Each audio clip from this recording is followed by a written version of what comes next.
नमस्कार विद्यार्थी मित्रांनो, तर सी ई टी एक्झाम ही 16 एप्रिलपासून सुरू होणार होती, पण इलेक्शनमुळे ती आता पुढे सरकलेली आहे. तर MST CET 2024 PCB ग्रुपची एक्झाम ही 22 एप्रिल ते 30 एप्रिल या कालावधीत होणार आहे. तर 22 एप्रिल, 23, 24, 28, 29, 30 एप्रिल या रोजी PCB ग्रुपची CET एक्झाम होणार आहे आणि MST CET PCM ग्रुपची 2 मे ते 16 मे या कालावधीमध्ये होणार आहे. 2 मे, 3, 4, 5, 9, 10, 11, 15, 16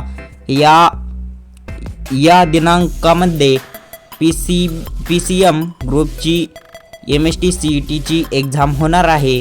तर हे लक्षात घ्यायचं आहे, पोस्टपोन झालेली आहे MST CETची एक्झाम. तर MST CET लक्षात आला असेल, PCB ग्रुपची 22 एप्रिल ते 30 एप्रिलपर्यंत होणार आहे आणि PCM ग्रुपची 2 मे ते 16 मे या कालावधीमध्ये होणार आहे. तर चॅनलला सबस्क्राईब केलेलं नसेल तर सबस्क्राईब करून घ्या आणि व्हिडिओला लाईक करा.